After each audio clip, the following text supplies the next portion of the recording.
कोटि कोटि आत्मा प्रणाम। वंशी मास्टर जी को कोटि कोटि आत्मा प्रणाम। गीताचार्य श्री कृष्ण परमात्मा को कोटि कोटि आत्मा प्रणाम। इस पुस्तक के जरिए हमें ज्ञान देने वाले सभी मास्टर्स को, महादेवी अरुणा मैडम को, सी अरुणा मैडम को, और इस पुस्तक के जरिए हमें ज्ञान देने वाले इस 40 मास्टर्स को कोटि कोटि आत्मा प्रणाम। मुझे इस अवसर देने वाले वीएमसी चैनल सभी मास्टर्स को कोटि कोटि धन्यवाद। Thank you masters, thank you so much.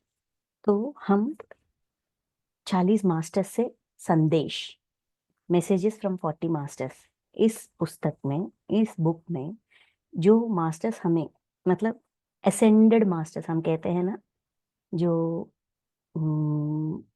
ज्ञान तौर पे, आध्यात्मिक तौर पे, जो अपनी प्रयाण, अपनी जर्नी, स्पिरिचुअल जर्नी की अनुभव हमसे शेयर कर रहे हैं और हमें ये संदेश दे रहे हैं कि हमारी प्रयाण में, मतलब हमारी जर्नी में, हमें कैसी कैसी कैसी कैसी चुनौतियां हमारे सामने आते हैं और उन चुनौतियों से हम कैसा आसानी से बाहर आ सकते हैं।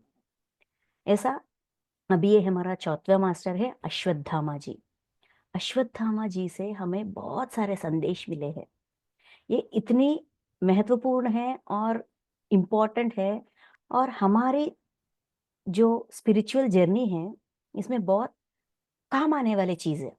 इसीलिए सारे विषय उनके उनके मुंह से कहे गए सारे विषय हम डिटेल में डिस्कस कर रहे हैं। आज का ये तीसरा एपिसोड है अश्वत्थामा जी का। उन्होंने हमारे साथ उनकी जन्म, अश्वत्थामा इस नाम का जन्म में उन्होंने कैसी कैसी चुनौतियां फेस की है, उनकी जन्म कैसे हुई है, वो बचपन से, मतलब 3rd ईयर, तीसरी साल या 4वीं साल से उनके पिताजी द्रोणाचार्य उनको बहुत पढ़ाते थे, ये वेदों की ज्ञान समझाते थे। वही नहीं, अस्त्र का ज्ञान, शस्त्र का ज्ञान, धनुर्विद्या, बाण, और ये क्या कहते हैं, गदा विद्या। उस उन दिनों में, मतलब उस समय में जो जो विद्या द्रोणाचार्य जी को पता था, उन सब विद्याओं में उनको परिपूर्ण, मतलब एक्सपर्टाइज, परफेक्शन आए, ऐसा उनको सिखाते थे।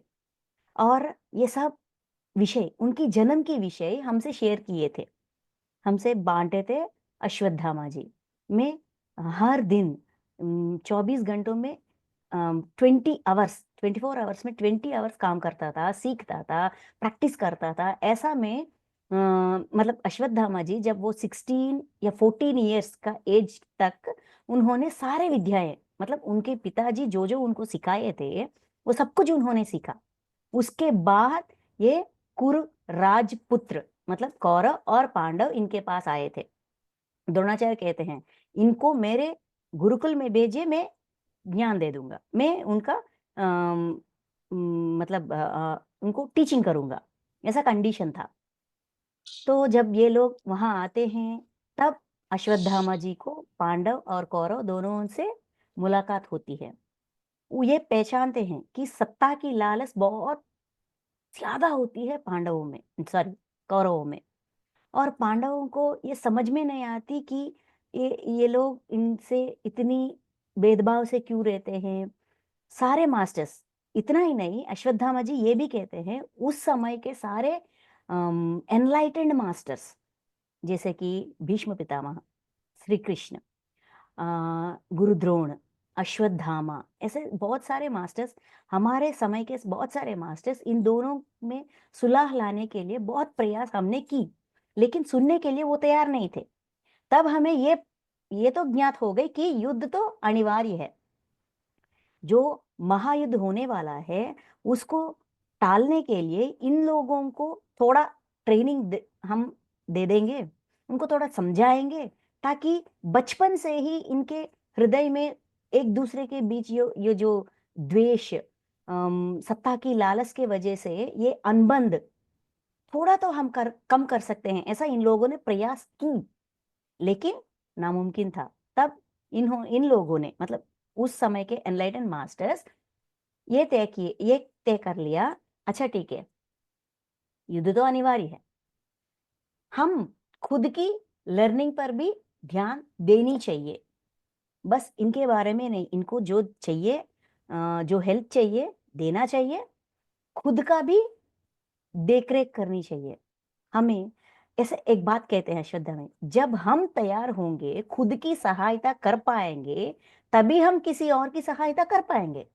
इसीलिए हम लोग अपने ऊपर दृष्टि रखना शुरू कर दिया। उनको उस जन्म में उनको वो एक और बात कहते हैं। ये सारे बात मैं क्यों दोहरा रही हूँ, क्योंकि हमारी स्पिरिचुअल जर्नी में भी हमें ऐसा सिचुएशंस आते हैं। हम सोचते हैं कि हमारी जिंदगी में कोई युद्ध नहीं है, लेकिन हर रोज, हर स्थिति, हमारी नजरिया से देखा जाए, हम हमारी लाइफ का छोटा छोटा युद्ध है। हमें कुछ सेशन करने के लिए इच्छा होती है, लेकिन घर की कोई और आवश्यकता आ जाती है, ये करूं या ना वो करूं, ये छोड़ूं या ये वो छोड़ूं, ऐसा असमंजस, ये हमारी दिमाग में चलती हुई छोटी छोटी छोटी युद्ध है। तो उसके लिए उस समय किस चीज को फर्स्ट प्रेफरेंस देनी चाहिए, किस चीज को सेकंड प्रेफरेंस देनी चाहिए, उसका सलाह यहाँ अश्वत्थामा हमें देते हैं।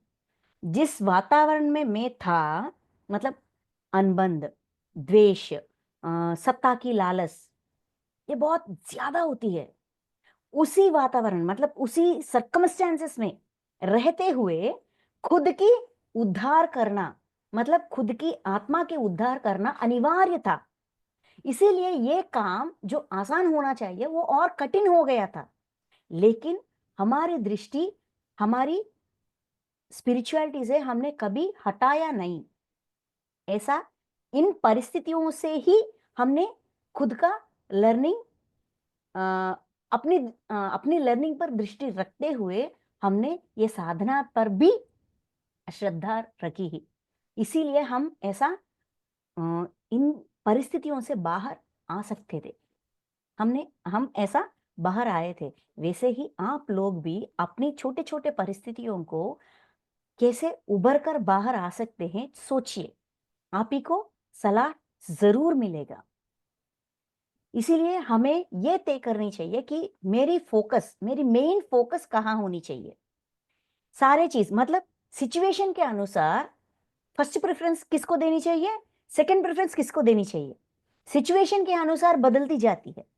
कुछ सिचुएशंस में स्पिरिचुअल लाइफ को इंपॉर्टेंस देनी चाहिए, कुछ सिचुएशंस में फैमिली लाइफ को इंपॉर्टेंस देनी चाहिए, ये बदल जाती है। इसीलिए हमें व्यक्तियों को नहीं, परिस्थितियों को पकड़नी चाहिए। इन परिस्थितियों से ही हम बहुत ज्यादा सीख पाते हैं, अगर हमारी फोकस अपनी सराउंडिंग्स में रख सके तब। क्योंकि हमारी सराउंडिंग्स ही हमें, एक जैसे कि पाठशाला है, वही हमारी गुरु है, वो हमें सिखाने के लिए बहुत हमेशा तैयार होते हैं। हम किस नजरिया से वो देख रहे हैं, यही मायने रखती है। ऐसा अश्वत्थामा जी हमको बताते हैं। इसके बाद अर्ना मैडम ये भी पूछती है कि हमें क्या, जो मैं कह नहीं पा रही हूँ, लेकिन मेरी अंदर की प्रश्नों के, मतलब मुझे क्या सच चाहिए, मुझे क्या सीखनी चाहिए, ऐसा सीख आप बता दीजिए, ऐसा अर्ना मैडम पूछती है। तब चार बातें समझाते हैं कि बच्चों के बारे में, कुंडलिनी के बारे में, कुंडलिनी जागृत करना, ये एक डिफरेंट प्रक्रिया है। अगर वो चाहते हैं तो वैसा प्रोसेस जो सिखाते हैं, जैसे हठ योग, उनके पास जाकर, एक गुरु के पास जाकर उनके सामने वो जैसा कहते हैं वैसा करना एक अलग तरीका है। लेकिन जो ध्यान आप कर रहे हैं सहज स्वभाव से, सिंपल मेडिटेशन, इस सिंपल मेडिटेशन में, आनापाना सती मेडिटेशन में, इस इस ध्यान के जरिए आप कुंडलिनी के बारे में सोचिए मत, क्योंकि ये सहज स्वभाव सी ध्यान है। और आप करते रहिए, अपनी साधना करते रहिए, कल से बेहतर मैं आज हूं कि नहीं, ये चेक करते रहिए। अपनी दृष्टि हमेशा कल से आज मैंने कुछ ज्यादा सीखा कि नहीं, एक लेसन या एक विषय ज्यादा सीखा कि नहीं, आपकी फोकस ऐसा होनी चाहिए। ये होते हुए साधना करना, मैंने क्या सीखा, ऐसा खुद की सेल्फ चेकिंग करते करते आपको पता ही नहीं चलेगा, लेकिन जो होना है वो हो जाएगा। इसीलिए मेरी कुंडलिनी जागृत हुई कि नहीं, मैं किस लेवल पर हूं, किस स्थिति पर हूं, इस पर दृष्टि मत रखिए। वो अलग सी प्रोसेस है। उस प्रोसेस के रिजल्ट इस प्रोसेस में देखने की क्षमता मत कीजिए। ये सलाह देते हैं। बच्चों के बारे में पूछते हैं, वो एनलाइटेंड मास्टर्स है, उनको सब पता है, उसको बस आप ध्यान सिखाओ, ऐसा कहते हैं। ऐसा तरह तरह के ज्ञान देते हैं अरुणा मैडम को। और इतना ही नहीं, वो आपका ध्यान अनुभव, मतलब आप भी बचपन से ध्यान कर रहे हैं ना, तो आपके ध्यान अनुभव क्या है, ऐसा अरुणा मैडम की पति पूछते हैं। तब कहते हैं आपके तरह, मतलब उनके तरह, अरुणा मैडम की पति के तरह इनको भी ध्यान सीखने से पहले पहले दिनों में, मतलब मे बी 6 इयर्स तक, 6 साल तक उनको कोई अनुभव नहीं था। बस बेटा ध्यान किया, उड़ गया। उसके बाद कलर्स, तरह तरह के रंग, तरह तरह के जगह, ऐसा देखना शुरू हुआ। उसके बाद एस्ट्रल ट्रैवल शुरू हुआ। लेकिन अरुणा मैडम को ध्यान शुरू करने से पहले पहले दिनों में ही बहुत सारे एक्सपीरियंस आते थे। मेरे ध्यान अनुभव ऐसे है, आपके जैसे ही, ऐसा उन्होंने अपने खुद की एक्सपीरियंस हमारे साथ शेयर किया था। अभी क्या पूछते हैं इस अश्वत्थामा जी से मिली गई संदेश में, और 3 क्वेश्चंस अभी बाकी है। इन 3 क्वेश्चंस में अर्ना मैडम क्या पूछती है और अश्वत्थामा जी क्या कहते हैं, हम देखते हैं। अब तक जो हुआ था उसके थोड़ा सा आउटलाइन मैंने दी है, क्योंकि मुझे लगा मुझे लगा कि ये वेरी वैल्यूबल मैसेजेस है जो हम नजरअंदाज करते हैं, लेकिन हमारी जर्नी रुक जाती है इन छोटे छोटे विषयों में। मैंने इतनी दिनों से मैं ध्यान कर रही हूँ, क्या मैं कुछ पाई हूं कि नहीं, मैं कौन सी स्थिति में हूँ। ये क्वेश्चंस ना हमें आगे नहीं बढ़ने देते। इन सारे क्वेश्चंस को एक स्टार्टर, साधना का स्टार्टर, या साधना शुरू की है, आनापानासति मेडिटेशन शुरू की है, 3 साल हो गए या 4 साल हो गए या 6 महीने हो गए, मैंने क्या प्राप्त किया, ऐसे तरह तरह के क्वेश्चंस जिनमें होते हैं, उनके लिए बहुत अद्भुत समाधान है अश्वत्थामा जी का। ठीक है, तो आज हम देखते हैं आज का क्वेश्चन क्या है। तो अर्णा मैडम पूछती है, जीवन उद्देश्य और आत्म विकास में क्या अंतर है। जीवन उद्देश्य और आत्म विकास, इसमें क्या अंतर है, इसे कैसे समझे, कैसे समझे, मतलब हमें कैसा समझना चाहिए। क्या ये दोनों अलग अलग है या इन दोनों में डिफरेंस है। जीवन उद्देश्य मतलब हमारी जन्म प्रणाली का, आत्म विकास खुद की उद्धार। यहाँ इस क्वेश्चन में जो मुझे लगा क्वेश्चन के बारे में, कि जीवन प्रणालिका, जन्म प्रणालिका एक एक जन्म के लिए बदलती रहती है। आत्म विकास मतलब हमारी आत्मा महाकारण लोकों में होती है, वो जीवात्माओं को कारण लोकों में भेजती है। उनके जरिए, जीवात्मा के जरिए वो इंफॉर्मेशन गैदर करती है, मतलब अनुभव ज्ञान को गैदर करती है। तो आत्मा कारण लोकों में नहीं होती, जीवात्मा कारण लोकों में आती है। जन्म प्रणाली का जीवात्मा का होती है, एक एक जन्म का अलग अलग। तो इन दोनों का अंतर क्या है और इसे कैसे समझना चाहिए, ये दोनों शब्द का मतलब और कैसा समझना चाहिए, ये अर्णा मैडम का क्वेश्चन है। तो देखते हैं अश्वत्थामा जी क्या समाधान देते हैं। एक तरह से दोनों आपस में जुड़े हुए हैं, ये दोनों अलग अलग नहीं है, इंटरलिंक्ड है। जन्म प्रणालिका और आत्म विकास, या जीवन उद्देश्य या आत्म विकास, ये दोनों एक से एक जुड़े हुए हैं, मिले हुए हैं। जीवन का उद्देश्य वह डिजाइन है जिसे आपने चुना है। वो हमारी सिलेक्शन है, हमारी लाइफ का डिजाइन है। ये जीवन का उद्देश्य। आत्म विकास से पता चलता है कि सभी अवतारों में एक साथ रखे गए ज्ञान और सबकी समग्र है। सभी अवतारों में मतलब हर जन्म, हर इनकारनेशन का अनुभव ज्ञान समेट कर, एक्सक्यूज, हर जन्म का जो अनुभव ज्ञान है सारे एक आत्मा का, एक आत्मा कितने जीवात्माओं को रिलीज करती है, ठीक है।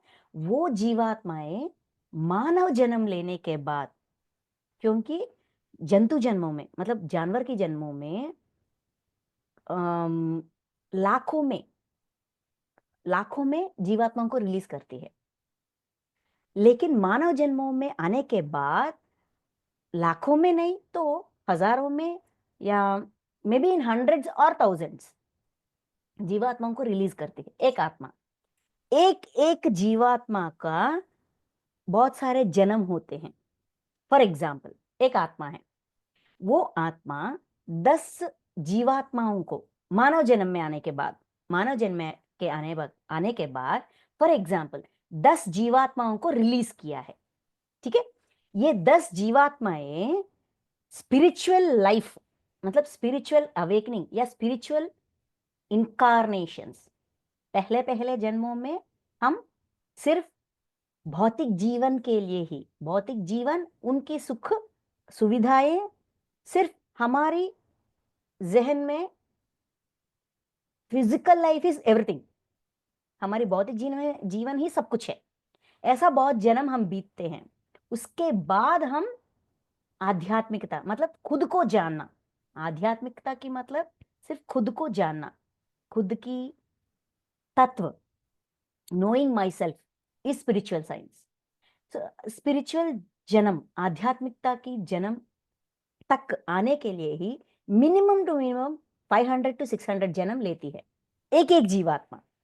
तो 10 जीवात्माएं मिनिमम टू मिनिमम 500 इनकारनेशन, कितने हुए? 5000 इनकारनेशन। ये 5000 इनकारनेशन में मतलब जन्म में जो जो ज्ञान ये सारे जन्म के पूरा ज्ञान इकट्ठा करेंगे, वो होती है आत्मा विकास, ठीक है। इसीलिए देखिए, आत्मा विकास से पता चलता है कि सभी अवतारों में मतलब सारे जन्मों में एक साथ रख गए ज्ञान, सारे जन्मों में जो भी ज्ञान हमने प्राप्त किया है वो सब कुछ एक साथ रखे और सबकी समग्र टोटली गुल मिलकर ये होती है आत्मा का विकास। एक अन्य पहलू है जीवन का उद्देश्य आपको अपने वर्तमान अवतार, इसकी चुनौतियां और आपके द्वारा चुने गए कार्यों की समझ देता है। अन्य पहलू मतलब अगर ये एक और नजरिए से देखा जाए, किसको? आत्मा विकास, आत्मा विकास को दूसरे नजरिया से देखा जाए तो वो क्या होती है? जीवन का उद्देश्य आपको अपने वर्तमान अवतार, इसकी चुनौतियां मतलब वर्तमान मतलब प्रेजेंट, राइट। इस प्रेजेंट जन्म, हमारी जीवन का उद्देश्य मतलब जन्म प्रणाली का प्रेजेंट लाइफ का क्या क्या चुनौतियां मैंने लेकर आई हूं, मुझे क्या क्या सीखना है आने वाले जन्म के लिए। ये एक जैसे कि बेस होती है ऐसा, इनकी चुनौतियां और आपके द्वारा चुने गए कार्यों की समझ देता है जो हमने सेलेक्ट की है। मुझे ये सीखना है, मुझे ये बनना है, इस कर्मों का प्रक्षालन करनी है, जो भी कर्म ऋण है, मतलब पेंडिंग केसेस, जो भी हमारे पूर्व जन्मों का पेंडिंग केसेस है, इनके साथ मैंने काम करवाया है, इस जन्म में इसका सेवा करके मैं वो ऋण चुकाऊंगी। इनको मैंने बहुत पैसा दी है, उनको बहुत अच्छी तरह देख रेख की है, इस जन्म में इसके साथ देख रेख करवाऊंगी। ऐसा जो भी ऋण हम लेकर आए हैं, चुनौतियां, नॉट ओनली चैलेंजेस बट कार्य जो भी करने के लिए हमने तय की है, वो सब मिलकर हमारी जीवन का उद्देश्य होती है। ठीक है, मतलब जन्म प्रणाली का लाइफ डिजाइन, जीवन के उद्देश्य को समझना आसान काम है, लेकिन यह जानना कि कितना आत्मविकास हुआ है, बहुत बड़ी बात है। हमारी जीवन का उद्देश्य क्या है, ये पता करना इतना कठिन काम नहीं है, आसान है। क्योंकि कैसे कह सकते हैं मेरी इस जन्म का लाइफ डिजाइन क्या है, ये मैं कैसे कह सकती हूँ? एक आसान सी चेकिंग है। जिस विषय करने पर, मतलब मे बी मैं कुछ करना चाहती हूँ, जब मैं वो चीज, एक क्लास देना या कुछ फंक्शन अरेंज करना या कुछ पढ़ना या कोई जॉब करना, जो भी मेरी इच्छा है, उस इच्छा को पूरा करने के लिए जब मैं ट्राई करती हूँ, प्रयत्न करती हूँ, अगर सारी सिचुएशंस मेरी फेवरेबल में हो, तो वो मेरी लाइफ डिजाइन का एक हिस्सा है। अगर हम सारे सिचुएशंस अनफेवरेबल है, जो भी ट्राई करूं अड़ंगे आ रही हैं, दिक्कतें आ रही हैं, स्टेप बाय स्टेप, एक एक पड़ाव पर हमेशा ऐसा आ रही है, मतलब वो मेरी डिजाइन में नहीं है, मैं मेरी डिजाइन के विरुद्ध जा रही हूं। ऐसा हम चेक कर सकते हैं। लेकिन अगर हम पूरी तरह से प्रूफ के साथ मेरी लाइफ डिजाइन क्या है देखना चाहते हैं, पता करना चाहते हैं, क्योंकि जन्म लेने से पहले हम प्लान करके उस प्लान के अनुसार जीने के लिए आ जाते हैं, जन्म लेने के बाद हम भूल जाते हैं, है कि नहीं? तो कौन याद दिलाएगा हमें? यूनिवर्स याद दिलाएगा। अगर पता करने की इच्छा, क्षमता हम में हो, तो यूनिवर्स जरूर हमें याद दिलाएगा, दिखाएगा हमारी लाइफ का प्लानिंग, हमारा लाइफ का डिजाइन क्या है, इस जन्म का उद्देश्य क्या है, कौन सा मेन लाइन क्या है, उसके अनुसंधान में क्या छोटे छोटे प्लान्स है, सब हमें दिखाएगा, समझाएगा। अगर हम पूछे तो हमारी राइट टू इंफॉर्मेशन एक्ट अगर हम यूज करें तो हम पता कर सकते हैं। बस आसान सी तरीका है। जिस भगवान से, जिस मास्टर से, जिस गुरु से हमें बहुत लगाव है, बहुत विश्वास है, बस सोचा तो उनकी नाम याद आ गई, उस मास्टर से पूछिए। हर रोज सोने से पहले सारे काम काज हो गए, बैठ जाइए, अपने जिस बिस्तर में सोते हैं वहीं बैठ जाइए, बैठ जाकर बस 10-15 मिनट के लिए आनापाना सती मेडिटेशन, श्वास पे ध्यान, ताकि हमारी मन हमसे पहले सो जाए। ऐसा कीजिए। करने के बाद जिस मास्टर से आपको लगाव है उस मास्टर से पूछिए। अगर हनुमान जी तो हनुमान जी, महादेव महादेव तो महादेव, या महातार बाबा जी तो बाबा जी, शिरडी साई तो शिरडी जी, आपके आपकी मर्जी, आपके इच्छादार भगवान। मैं ना इस जन्म की मेरी प्रणालिका या मेरी लाइफ डिजाइन क्या है, किस कारण के लिए मैंने ये जन्म ली है, मैं मुझे चाहिए, मैं पता करना चाहती हूँ, आप प्लीज मुझे बता दो। ऐसा रिक्वेस्ट कीजिए, प्लीज मेरी सहायता कीजिए, मुझे बता दीजिए, ताकि मैं अपनी इस जन्म की जो भी टास्क है मैंने लेकर आई, चुनौतियां, टास्क जो भी हो, वो पूरा कर सकूं। जन्म खत्म होने से पहले एटलीस्ट मैं पूरा कर सकूं, मेरा जन्म कारण मैं पूरा कर सकूं, इसीलिए मैं पूछ रही हूँ। ऐसा पूछ लीजिए मन ही मन में, आपकी भाषा जैसे आप बोल सके वैसा बोल दीजिए। ध्यान करते हुए सो जाइए। बीच रात में अगर नींद खुल गई, तब भी इस सोच के साथ आनापानासती मेडिटेशन करते करते सो जाइए। मतलब ध्यान नींद, ध्यान नींद, बीच में ये प्रश्न। ऐसा कीजिए, जरूर सपनों के जरिए आपको आपकी लाइफ डिजाइन क्या है पता चलेगा, जरूर पता चलेगा। एक और विनती, ये सारे सपने जो ऐसा पूछने के बाद आते हैं ना, वो कोडेड लैंग्वेज में होते हैं। अगर उसमें आपका मैसेज क्या है यूनिवर्स के जरिए या आपके मास्टर्स के जरिए, जो मैसेज आपको मिली है ड्रीम के जरिए, वो हम डिकोड करते हैं। अगर हो सके आप अपने मैसेजेस को वॉइस मैसेज के तौर रूप में हमको भेज दीजिए। हम उसका क्या मतलब है आपसे बात करने के बाद उसका समाधान जरूर देंगे। तो हमारे पास रास्ता तो है, इस रास्ता को उपयोग करेंगे या नहीं करेंगे वो भी हमारे हाथों में है, क्योंकि हम लोग ऐसा ही करते हैं तरह तरह की। मतलब उस समय तक मेरी डिजाइन क्या थी, देखकर उसको जो लर्निंग के लिए वो कोई सिचुएशन या परिस्थिति मैंने लेकर आई हूं, उसको सीख कर next what, next what, next what, ऐसा हम प्रैक्टिस करते हैं। एंड वो प्रोसेस भी बहुत थ्रिलिंग होती है और एग्जाइटिंग होती है। ट्राई कीजिए, पता चलेगा। ठीक है, तो हम ये भी पूरा कर सकते हैं। तो अश्वत्थामा जी हमको एक और टास्क दे रहे हैं, अपनी जन्म का उद्देश्य क्या है वो भी आप कंप्लीट कर सकते हो। ये पता करना थोड़ा आसान है, लेकिन आत्म विकास कितना हुआ है, कौन से स्थिति पर है, वो पता करना थोड़ा मुश्किल काम है। ठीक है, नेक्स्ट क्या कहते हैं,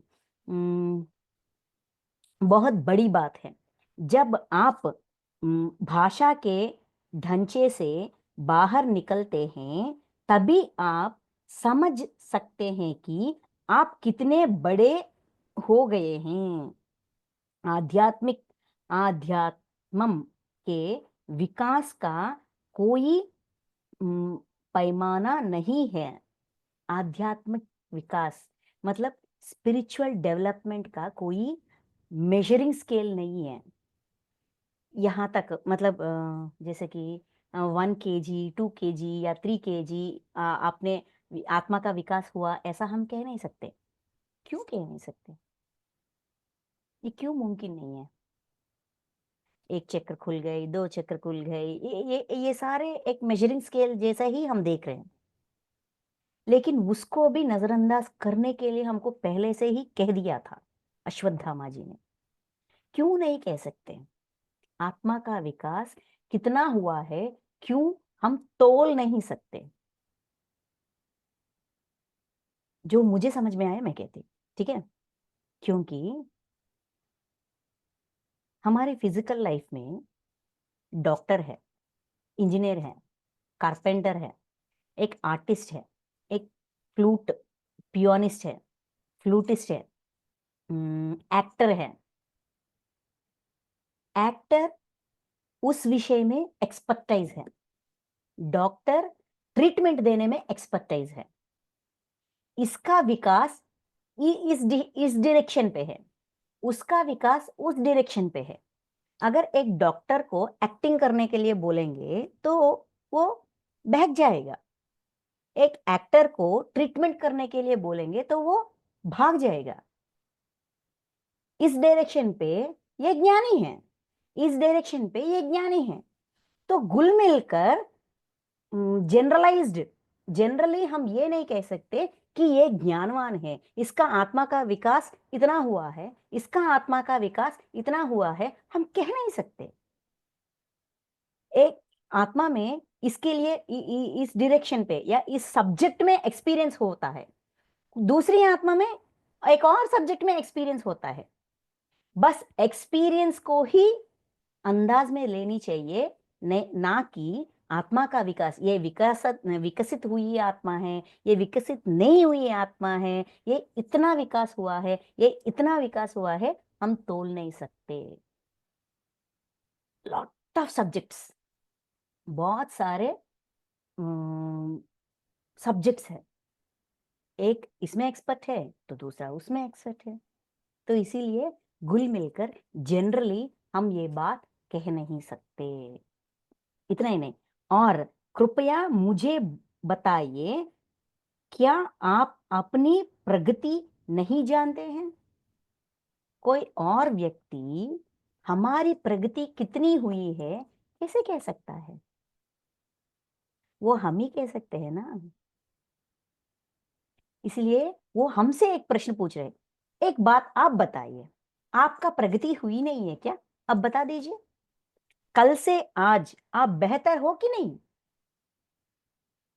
तो आपका विकास हुआ कि नहीं? कितना हुआ ये कोई प्रश्न नहीं है, विकास हुआ कि नहीं वो प्रश्न है। ऐसा हमको हमारी प्रश्नों को भी कैसे हम देखा जाए, कैसे पूछा जाए खुद से, वो भी हमें सिखा रहे हैं। अपने आप में गहराई से उतरे उतरो, अपनी समझ के वर्तमान स्तर को देखो और अपने विकास को मापो। हमें खुद की चेकिंग करनी चाहिए, खुद की गहराइयों में जाकर। कल से आज में, कल मैं कुछ सीखना चाहता था, मे बी 6 मंथ्स पहले, 6 महीने पहले मैं कुछ सीखना चाहता था। अगर हम देखा जाए, मतलब सेल्फ चेकिंग करें, खुद को परखे, तो हमें ही पता चलेगा। 6 मंथ्स पहले मुझे आत्मा की मतलब चाहिए था, आत्मा की शक्तियां, उसकी प्रोसेस, वो कैसे सीखती है, क्या सीखती है, ये कैसी, जैसे कि वो मुझे ना एक मेज मेज जैसे लगता था। एक व्यक्ति, एक मास्टर ऐसा कहते हैं, दूसरा मास्टर ऐसा कहते हैं, कृष्ण भगवान ऐसे कहते हैं, महादेव ऐसा कहते हैं। ये क्या है, किसके बाद क्या है, ये कैसी है? बहुत कंफ्यूज स्टेट में था। तो मुझे पहले ये पता चाहिए, आत्मा की स्टेजेस क्या है, वो कैसे काम करती है, कैसे सीखती है, सीखने के लिए वो क्या क्या करती है, क्या क्या पहले क्या बाद में, ऐसा मुझे बहुत सारे क्वेश्चंस थे। तब मुझे ये तरह तरह की बुक्स मेरे सामने आए थे, एक एक बुक में मेरे सारे प्रश्नों का समाधान छुपा हुआ था। पढ़ते पढ़ते समझते समझते और क्वेश्चंस और क्वेश्चंस और बहुत सारे डाउट्स आते आते आज मुझे थोड़ा तो समझ आ गई। अच्छा बाबा, ऐसा होती है। 6 मंथ्स पहले, 6 मंथ्स बाद डाउट्स क्लैरिफाई हुई कि नहीं, मतलब उस एंगल पे थोड़ा तो विकसन हुई कि नहीं? At least 1%, at least 2%, I am better, ऐसा चेक करनी चाहिए। खुद की अंतरों में, आंतर्य में डूबो, खुद को परखो और अपने विकास को मापो। चेक योर सेल्फ, तभी खुद को पता चलेगा। मतलब ऐसा कहते हैं ना, जब मास्टर्स कहेंगे तभी हमको ठीक नहीं लगेगा, जब हम चेक करेंगे तभी हमको समझ में आएगा कि मैं, मेरा कितना विकास हुआ हूं।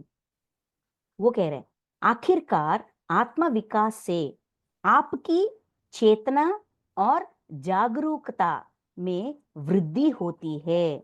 बस इतना ही, अपनी चेतना में और जागरूकता, मतलब अवेयरनेस। आत्मा का विकास ऐसे हम चेक कर सकते हैं, हमारी चेतना में कितना वृद्धि हुई है और हमारी अवेयरनेस, कितना अवेयरनेस से हम बात कर रहे हैं, कितना अवेयरनेस से हम काम कर रहे हैं, कितना अवेयरनेस से हम किसी से बात कर रहे हैं। अगर किसी ने हमको उकसाया, जल्दी जल्दी हम गुस्सा हो गए, या अच्छा बाबा उन्होंने कहा तो मैं क्यों गुस्सा करूं, मैं क्यों चिड़चिड़ी हो जाऊं? उसी क्षण अवेयरनेस में होकर उसका रिएक्शन देना कि नहीं देना हम डिसाइड करके, अपने विचक्षणा ज्ञान के जरिए हम रिएक्शन दे रहे कि नहीं, ये अवेयरनेस होती है। हर क्षण उस अवेयरनेस से भी हम खुद को परख सकते हैं। ये आत्मा का विकास होती है। बस इतना ही, ऐसा सिंपल सा समाधान दे दिया। उसके बाद अर्ना मैडम एक और प्रश्न पूछती है, आपका आध्यात्मिक जीवन अश्वत्थामा अवतार या पिछले किसी अवतार में शुरू हुआ? आपकी स्पिरिचुअल जर्नी कौन सी जन्म से शुरू हुआ है?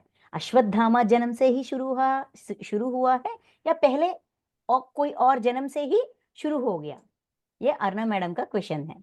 तो मेरा आध्यात्मिक करियर की शुरुआत वर्तमान अवतार से 2 अवतार पहले हुई। हाल हुई हालांकि मैंने तब आध्यात्मिक को इतना गंभीरता से नहीं लिया। मतलब अश्वत्थामा उनकी तीसरी स्पिरिचुअल इनकारनेशन थी, लेकिन पहले 2 इनकारनेशंस में 2 जन्मों में उन्होंने इतना ज्यादा महत्व नहीं दिया था स्पिरिचुअलिटी को। अश्वत्थामा इस जन्म में उन्होंने बहुत सीखा है। मेरी खुद की योजना आपसे अलग रही है। खुद की योजना आपसे अलग रही है। मेरी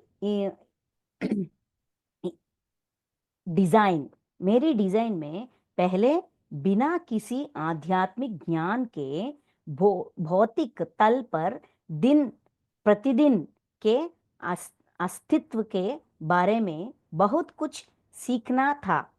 जैसे स्पष्ट रूप से सिर्फ एक विशेष डिजाइन को जीने और सीखने पर आधारित था। मतलब पूरा फिजिकल लाइफ, अपनी भौतिक जीवन का एक एक पहलू पूरी अवेयरनेस के साथ, पूरी इच्छा के साथ, पूरी श्रद्धा के साथ जीते हुए एक एक विषय सीखना मेरी पहली डिजाइन था। ऐसा ही मैंने अश्वत्थामा इस जन्म में भी ऐसा ही मैंने जिया है। हाँ, मेरे पास कुछ असफल अवतार थे। मतलब कुछ जन्म में मैंने अपनी जन्म प्रणालिका मतलब लाइफ डिजाइन कंप्लीट नहीं किया था।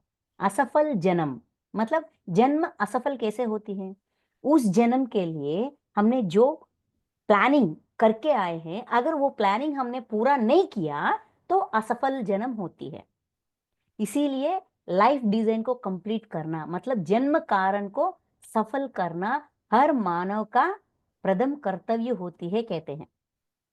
फॉर एग्जाम्पल 10th क्लास में 60% मतलब फर्स्ट क्लास ले आना हमारी ड्यूटी है, लेकिन अगर हमने वो नहीं ले पाए तो हमने हमारी ड्यूटी में, हमारी रिस्पॉन्सिबिलिटी में हम फेल हो गए ना।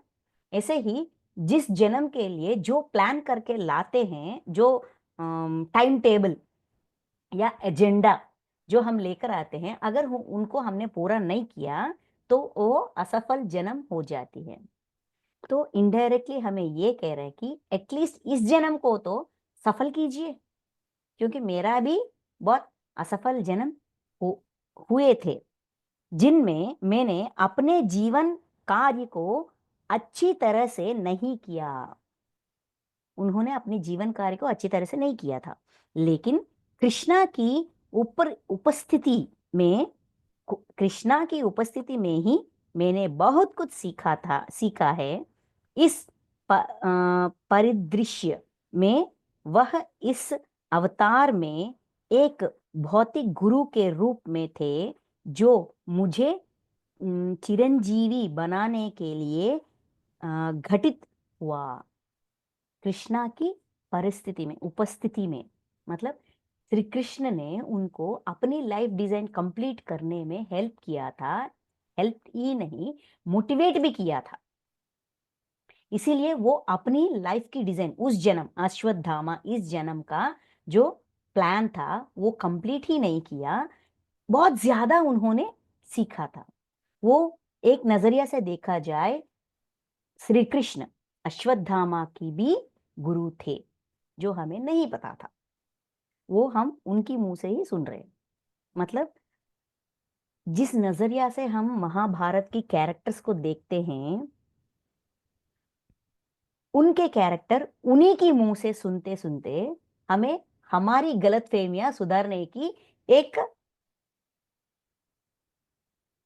एक प्रोसेस मिली है कि नहीं?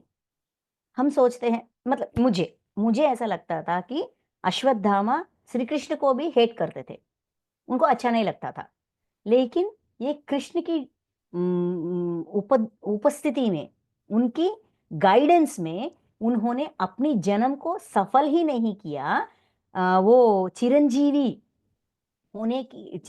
होते हुए वो सारे जो सीखने की इच्छा थी सब कुछ सीखा था। कहते हैं ना, मैं सारे एस्ट्रो फिजिक्स वो सीख रही हूँ, बहुत सारे डायमेंशन में जाकर वहां क्या है वो सब कुछ सीख रहा हूँ, ऐसा कहते हैं ना पहले पहले क्वेश्चंस में। तो ये कृष्ण को भी अपना गुरु मान रहे। ठीक है, नेक्स्ट, क्या आप हमें अपने जैसा बनाने के लिए मार्गदर्शन दे सकते हैं? अश्वत्थामा जी, आप हमको गाइडेंस देंगे, आप जैसा हम बन सकते हैं ऐसा गाइडेंस दे दीजिए, ऐसा अर्ना मैडम पूछ रही है। तो उसको अश्वत्थामा जी कह रहे हैं, पहले से ही आपके मास्टर पत्री आप सभी को मास्टर्स कहीं अधिक बन मास्टर्स से कहीं अधिक बनाने की कोशिश कर रहे हैं। मतलब हमें ऐसा ये ध्यान सिखाने वाले ब्रह्मर्षि पितामह पत्री जी हैं। उनकी संकल्प यही है कि मास्टर से अधिक हाई लेवल पर ले जाने के लिए वो पहले से ही संकल्प लेकर वो अपने प्रयास में हैं। वह एक ऐसे गुरु हैं जिन्हें आप में से बहुत कम लोगों ने पहचाना है।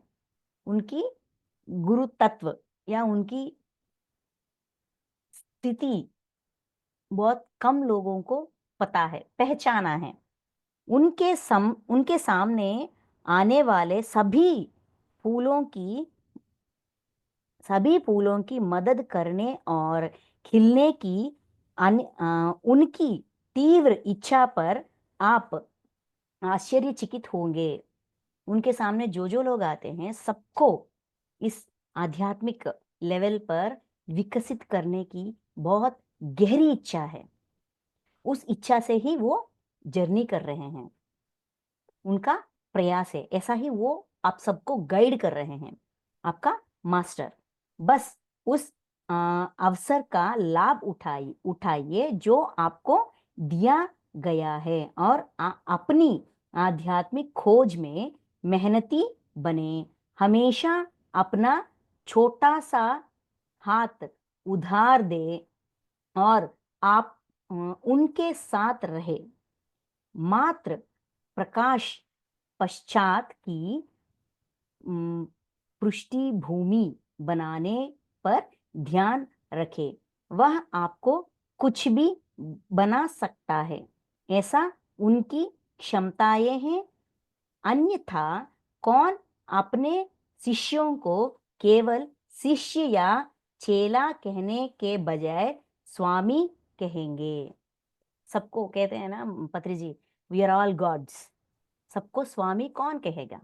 वो आपको बहुत अच्छी तरह मार्गदर्शन दे रहे हैं। आप हमेशा अपनी आध्यात्मिक खोज में मेहनती बने, मतलब अपनी साधना, बहुत मेहनत कीजिए, साधना कीजिए, जो सीखना चाहते हैं वो सीखिए, और जो डाउट्स है सबसे पूछ सकते हैं, और वो आपका मार्गदर्शन करने के लिए हमेशा तैयार है, रेडी है। आपका हाथ उनके हाथ में दीजिए, मतलब उनके गाइडेंस में आप बहुत आगे बढ़ सकते हैं।